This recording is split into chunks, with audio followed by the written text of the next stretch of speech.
They didn't even look at me.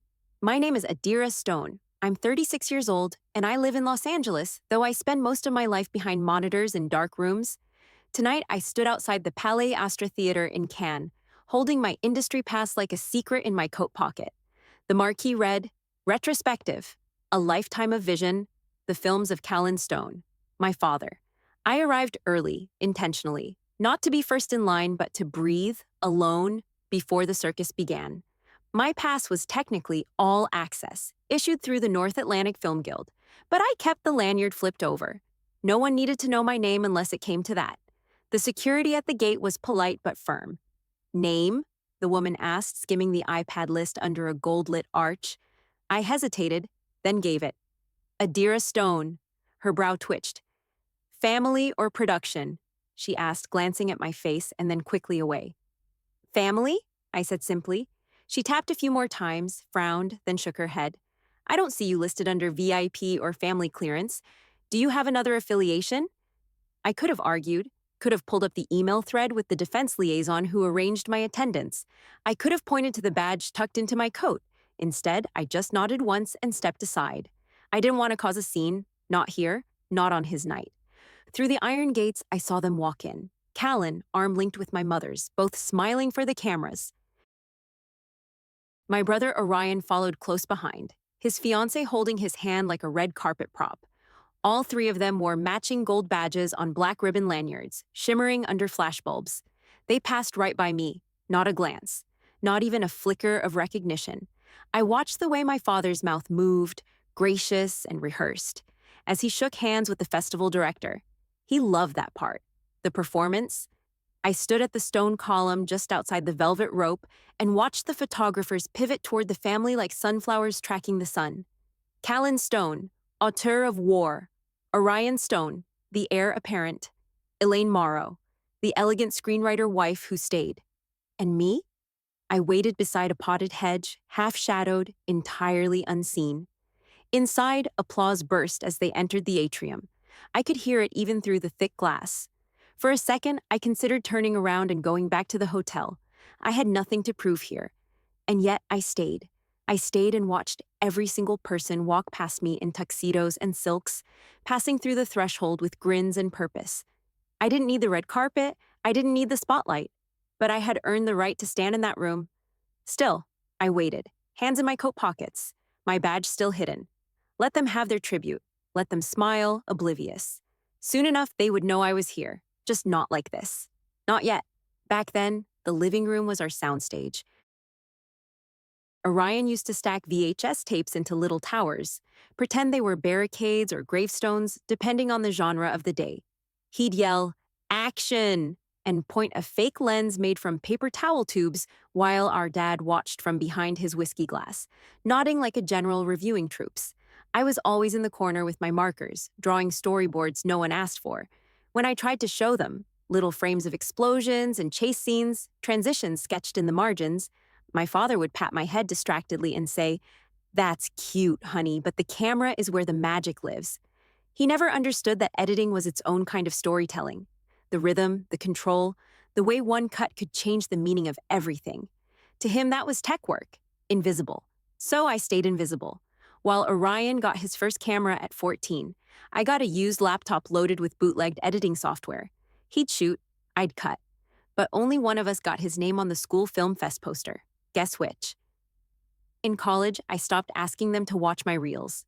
They never got past the first few seconds before changing the subject. My father would launch into tales of shooting on 16mm in Burma. Orion would talk about film grants and finding the truth in combat footage. And me?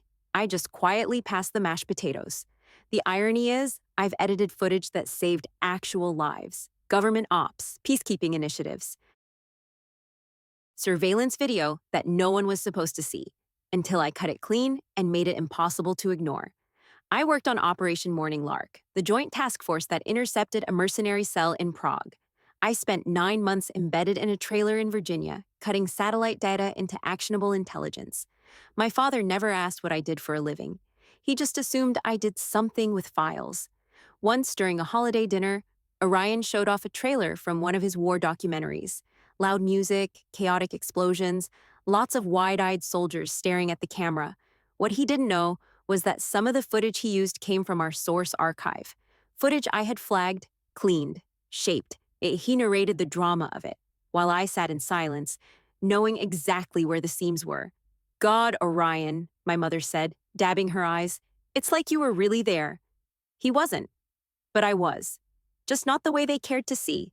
So I stopped trying, stopped explaining, stopped offering up my life like it was something they might want to examine. They made movies about war. I made war visible. He's the director. I'm just the ghost in the reel. And ghosts don't get invited to the table. The call came on a Monday.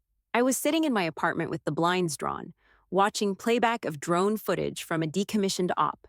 Nothing classified, just raw footage meant for archive. An empty desert outpost, sand swirling like ghosts.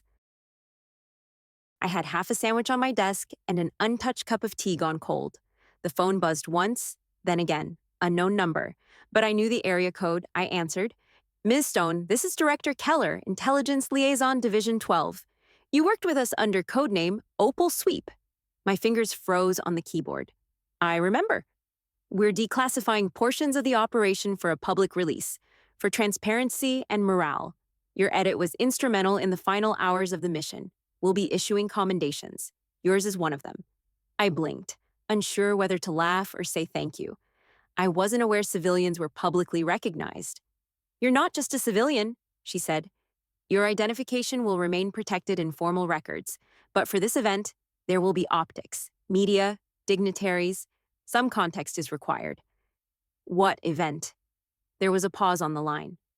We're timing the presentation to coincide with your father's tribute in Cannes. I felt my lungs stutter. Why?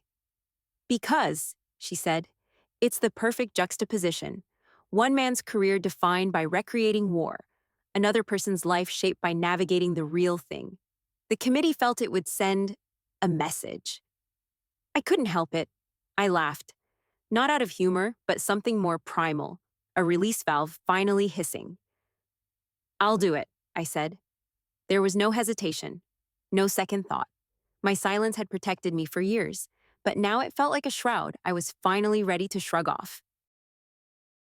Keller continued, You'll need credentials, press pass, delegation clearance, and a release form for the citation. Our team will coordinate transport and security. I'll manage my own, I said, but thank you. After I hung up, I sat still for several minutes, the cursor blinking on my edit screen like a metronome. Outside, the street noise carried on as if the world hadn't just tilted. I opened my closet and pulled out the one black suit I'd had tailored last year. It was sharp, understated, no silk or glitter, just structure and purpose. I packed my badge, the official commendation form, a USB drive just in case. I printed the galas program and tucked it into a folder with the guest list Keller's assistant had forwarded me. My name was there. ADIRA Stone, honored guest, federal liaison. There was no mention of Callan Stone's daughter, no relation tag, just a title earned, not given. That was the difference. I arrived in Cannes 2 days early, walked the alleyways by the sea, watched the waves roll in like old reels repeating. Then I sat at the hotel desk and reviewed my dossier again. Not because I didn't believe it, but because I wanted to. They wanted me visible now, not as a daughter, not as a technician, but as the woman who edited a surveillance sequence that prevented an international convoy from being ambushed, a silent surgical intervention that no one had known, until now. This time, I wouldn't be waiting at the gate. I'd be walking straight through it. I chose a seat near the back. The gala hall was a cathedral of light and projection. Crystal chandeliers casting prisms across red velvet chairs, polished brass railings glowing like a film reel caught mid-spin. People murmured in French and English, trading festival gossip and compliments. No one noticed me. That was the idea. I'd arrived early enough to move through security without fuss. The badge was tucked discreetly behind my coat lapel, just visible enough to pass scrutiny, but not enough to attract questions. I declined the champagne. I wasn't here to toast. On stage, a massive screen framed by golden drapery played a slow montage of my father's work. His voice narrated over scenes of desert winds and gunfire, the camera always pushing forward, bold, unflinching, masculine. The crowd murmured appreciatively when familiar music swelled. He knew how to play an audience. Then came a clip from Dust and Glory, his breakout war epic. I'd seen it dozens of times. Critics called it brutal and poetic. There it was again on the screen. A grieving mother in a war-torn village kneeling beside a casket, dust swirling in slow motion. The footage hit me like a punch. I recognized the frame, not from the final film, but from the raw intelligence feed that came across my desk 5 years ago. It wasn't a performance, it was from actual funeral footage of a failed diplomatic rescue, an operation I had flagged for reevaluation, an op I said wasn't ready, that our models said had a high probability of civilian risk. My report was ignored. The mission went forward. 3 local leaders and 2 field agents died. I cleaned the video feed, scrubbed identifiers, edited out the chaos, reframed the angles. What was supposed to be evidence of a miscalculation became, under my edit, documentation of dignified loss. My brother somehow got his hands on that footage for his research. He passed it to our father, who repurposed it for authentic visual references. So now here it was, played for applause, a real funeral reimagined as a set piece. No one in the room knew that woman's name. No one knew the weight of those 3 seconds. But I did. I had trimmed them down, softened the light, masked the tremor in the original footage. I made it bearable. And in doing so, I let them build a lie around it. That's the danger of editing. It's not just what you show, it's what you leave out. I sat still, spine straight, hands folded in my lap. The applause swelled around me again as the next clip rolled.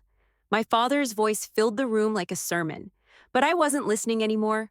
I was cataloging, recalling, preparing. Because tonight, before they rolled the real tribute, the one they thought they'd curated, I would be introduced, not as someone's daughter, but as the woman who saw behind the curtain and stitched the truth back together in silence. And this time, I wouldn't be cutting myself out of the story. The restaurant was his favorite. Always had been.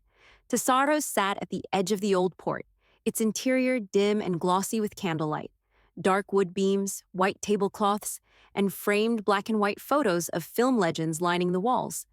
It was a place for quiet, clinking glasses and murmured, "Brilliant work, Callan," from industry old-timers who still thought Cannes was where art came to be born. We sat at the round corner table near the window. Me, my father, my mother Elaine, Orion, and his fiancée, Sophie. She wore pearls like they were part of her skin. I wore a dark blouse and clean slacks. No makeup, no need. It started as it always did, with Chardonnay and gentle laughter. My mother retelling the story of how Callan once lost a reel on a Croatian hillside. Orion chiming in about a near miss with Syrian customs. Everyone was smiling. Until someone noticed I hadn't said much. "You're quiet," my father said, not unkindly, as he cut into his steak. "Still working on that classified stuff of yours?" I met his eyes. "Some of it's not classified anymore." He raised a brow. "Really? Do tell." Before I could answer, Sophie leaned forward, smiling too brightly. "So, ADIRA, is it like database management or more like video processing? Orion said you're the best at, what did he call it? Enhanced stitching?" My brother snorted. "She edits grainy surveillance videos for people in suits? Very hush-hush. We're not allowed to ask." He meant it as a joke, but it landed with a thud. "I analyze and edit surveillance material for multi-agency operations," I said calmly. "Sometimes I'm the last person to see something before it becomes intelligence." Sophie blinked. "Wow, that sounds important." My mother dabbed her lips with a napkin. "It's solid work, I'm sure. You'd have made a fantastic assistant producer, honestly. Always so detail-oriented." There was that tone again, not cruel, just small, shrinking. I set my fork down. "You know," I said evenly, "I was promoted to lead editor for Operation Opal Sweep last year. The footage I helped shape identified a diplomatic convoy's vulnerability before it was attacked. That convoy carried 7 international negotiators and 3 U.S. officials. None of them died because of a decision I helped enable." Silence. Orion cleared his throat, reaching for his wine. "Well, that's something." My father gave a stiff nod.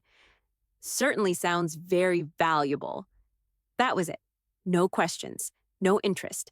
Just a quick pivot back to Sophie's boutique opening in Santa Monica. Just another quiet dismissal. I looked around the table. These people who shared my name, my history, my blood, they'd let me vanish so completely that my accomplishments were inconvenient now, uncomfortable, not part of the curated image. I stood, slow and deliberate. My chair barely made a sound. I've been part of missions you've never heard of, I said. I've seen things I wish I could forget. And all this time, while you passed bread and compliments, you never thought to ask what I actually do. Adira, my mother began. No, I'm done explaining, I said. Enjoy your wine. Enjoy your legacy. And then I walked out, past the maitre d', past the glittering dining room, out into the salt air. I'd rather be alone than reduced again. They could toast each other. I had other things to prepare for. The morning of the gala felt surgical. I woke before dawn, my suitcase already open, contents neatly arranged like a field kit. Black suit, pressed and tailored. Glossed leather shoes, press credentials in a slim pouch, tucked alongside a delegation badge and the folded letter of commendation from the intelligence director's office. Every item had a purpose, no extras, no adornment. And by 8, I was walking down the cobbled promenade toward the Palais Astra. The sky was a bleached blue, cloudless. Tourists and filmgoers were already gathering outside the gates, jostling for photos and catching glimpses of industry royalty. I approached the staff entrance, not the red carpet, not yet. My lanyard was visible this time, though half-tucked beneath my blazer. A. Stone, Federal Liaison. A rank without a title, a truth in code. A young woman in a crisp blazer stood at the inner checkpoint, her eyes flicking between my badge and her tablet, her brows pulled together. I'm not finding you under the main press block, she said. Are you sure you're not with logistics? I'm not crew, I said calmly. Check the supplemental delegation list. She hesitated. I watched her scroll, watched the uncertainty grow in her eyes. Just as she was about to speak again, a sharp voice rang out behind her. Miss Stone, from Opal Sweep? We both turned. A tall man in a dark gray suit stepped forward. I recognized him. Assistant Director Colborne, from Defense Oversight. I'd met him once, years ago, during a silent debrief on a classified case. He hadn't aged a day, just refined. Yes, I said. He gave a brisk nod and turned to the staffer. Escort her to row A, right side, state honorees. Oh, of course, sir, the young woman stammered, suddenly pale. Right away, Colborne offered a thin smile. They'll want to seat you before the opening remarks. I followed her through the corridor, past the velvet-curtained hallways and into the gala auditorium. Light spilled across the grand seating tiers, and murmurs rose like orchestral tuning. Row A was center right, just behind the dignitary section. The placard on my seat read, Ms. ADIRA Stone, Federal Commendation. I sat. Across the aisle, I saw them. My father, my mother, and Orion, already seated under the warm glow of a ceiling spotlight. My mother's dress shimmered like a champagne glass. Orion whispered something to Sophie, who smirked politely. My father leaned forward, talking to a producer in the row ahead of him. None of them saw me, at least not yet. I didn't look away. The lights dimmed. A host in a satin suit strode onto the stage and tapped the mic. Ladies and gentlemen, welcome to the 48th Cannes Retrospective Gala, where we honor a lifetime of cinematic achievement. The crowd erupted in applause. But before we begin our tribute, we pause to acknowledge an unexpected but vital contributor to international safety and peace. For the first time, we publicly commend the classified editorial work behind Operation Opal Sweep. I sat very still. The screen behind the host lit up. A black and white frame appeared, satellite feed footage, grainy but clear, with a timestamp in the lower corner, the sequence I cut. Tonight, the host continued, we recognize ADIRA Stone for her precision, her service, and her impact. Gasps rippled through the room. My father turned. He saw me, and I did not look away. They called my name again, not as an afterthought, not as a line item, but with clarity, ADIRA Stone, recipient of the Intelligence Service Citation for Distinguished Civilian Contribution. The applause was hesitant at first, polite, confused. Then it swelled, because people take their cues from the room, and the room didn't know what else to do. I rose from my seat and walked down the aisle slowly. My heels made no sound against the carpeted floor. The lights were softer now, spotlight pooling across the stage like a scalpel waiting to be used. The host offered me the citation envelope. I took it with a nod. A woman from the diplomatic delegation handed me a small glass plaque etched with a seal I had never seen outside of federal clearance files. I didn't bow. I didn't smile. Then they handed me the microphone. I hadn't planned to speak. That was never the deal. But something in me, steady, surgical, rose up, and I couldn't stay quiet anymore. I took the mic, stepped forward, and looked out into the rows of red velvet faces. My name is ADIRA Stone, I said. And for most of my adult life, I've worked in places where names are erased, where dates are redacted, and where the most important footage is never meant to be seen. The room was still. I've spent years editing video captured in the worst light imaginable, grainy images of conflict, aftermath, decisions made too late. My job was not to beautify. My job was to make sense of chaos, to determine what needed to be seen, and what, for the sake of lives, needed to be buried. I paused. Some of that work saved people. Some of it arrived too late to save anyone. The screen behind me flickered, not with footage, but with a still image, a blurry frame from Opal Sweep, a convoy of black vehicles at dawn, just before the attack was meant to happen. The hardest part, I said, is knowing what the truth costs. Because editing isn't just about splicing shots. It's about shaping the story. It's deciding which version the world gets to see. My eyes scanned the crowd. They weren't clapping now. They were listening.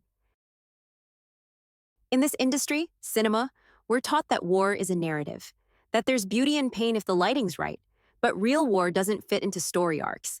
Real war doesn't care about three-act structure. I let my gaze settle on the front row. My father made films about conflict. I cut the footage that warned us of it, and for years, you all knew his name. Now, you know mine. Silence. I set the mic back on the stand. I didn't thank anyone. I didn't pose for pictures. As I stepped off the stage, no one clapped right away. They stood instead, not in celebration, but in reckoning. My father watched me walk past his row without blinking. For the first time in his curated life, the story wasn't his. It was mine. And it had just begun. He found me outside, near the courtyard fountain. The gala had begun to empty, the clinking of glasses and murmured praise fading into the warm French night. I stood alone under the arched stone eaves, hands in my pockets, watching a stream of light ripple across the surface of the fountain's shallow pool. My badge still hung around my neck, the glass citation wrapped in a soft cloth beneath my arm. Adira? His voice was smaller than I remembered, older, like the wind had taken something from it. I didn't turn. I thought you might come. He stepped beside me, close but not too close. He was still in his tux, jacket slightly askew now, bow tie undone. The glamour had cracked. He began, then stopped. Cleared his throat. You never told me. About the work. About any of it. You never asked, I said flatly. He sighed. I suppose I didn't. I turned to face him.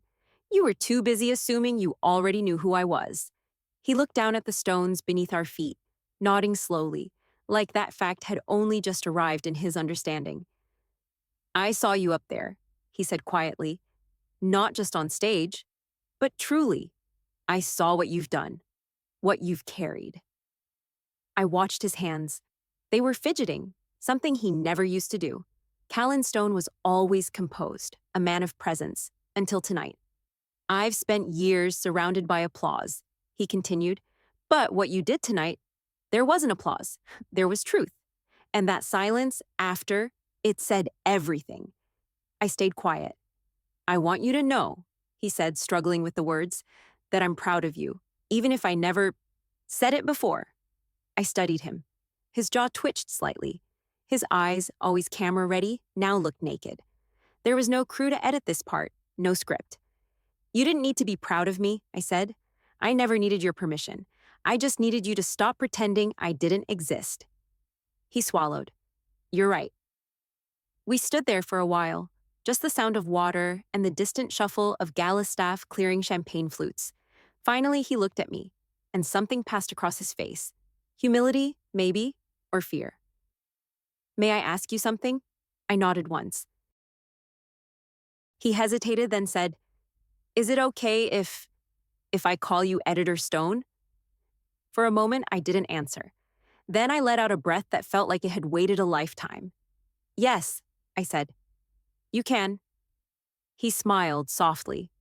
No performance. Just a man realizing the narrative had shifted. Then he stepped back and let me be. And for the first time in years, I didn't feel like I'd walked away. I felt like I'd arrived. It was spring again by the time the email came. Subject line, dinner, just us. No performances. Sender, Elaine Morrow. I stared at it for a while. Not because I didn't believe it, but because I did. Something had shifted. After the gala, the silence hadn't returned the way I expected. No interviews, no tabloid blurbs, just quiet invitations, subtle acknowledgments, tiny edits in how people said my name. I'd been reassigned to a hybrid role, still intelligence, still footage, but now with clearance to speak publicly on classified to declassified transitions. Policy panels, security summits, they didn't always list me as editor, but they didn't bury me anymore either. I replied to my mother's email. Yes, casual dress, no scripts. The dinner was at a small bistro in Los Feliz. No waiters with starched aprons, no overhead lighting to sharpen every edge. Just a narrow patio, a pitcher of cold water, and one flickering candle between us. She brought bread. I brought no expectations. Orion didn't come. Sophie didn't either. It was just my mother, me, and 3 courses that tasted like something close to effort. They didn't talk about the gala until dessert. I was wrong, my mother said, cutting into her creme brulee with the back of her spoon. We all were. I didn't ask her to elaborate. Instead, I asked how she and Dad were, if they still argued over what makes a real screenplay, if they still watched old French cinema together, pretending to know what it meant. She smiled, the real kind. He's quiet now. You made him quiet. I didn't mean to hurt him, I said, meaning it. I know, she replied, but you needed to be heard. That's different. Later, she handed me a small envelope. He wanted you to have this. Inside was a photograph, an old one, a Polaroid from the late 90s. Orion and I at the editing desk in our childhood den. I was maybe 15, adjusting a dial, and he was pretending to hold a boom mic made from a kitchen spoon. On the back, in my father's precise handwriting, it said, "You were always framing the story. I just didn't see it then. I didn't say anything. Just slipped it back into the envelope and put it in my bag." 2 weeks later, I got a call. This time from him. "There's something I'd like to ask," he said. "I'm finally submitting the archive to the Preservation Institute. My life's work. They asked if I wanted to include any supplemental perspectives." I didn't speak. He continued. "I told them yes, if you agree. I want your footage, your version." Side by side with mine. I was quiet for a moment. "Fine," I said, "but I write the captions." He let out a breath that almost sounded like relief. Then we're aligned. We weren't perfect, but we were aligned. And sometimes that's all a story needs to begin.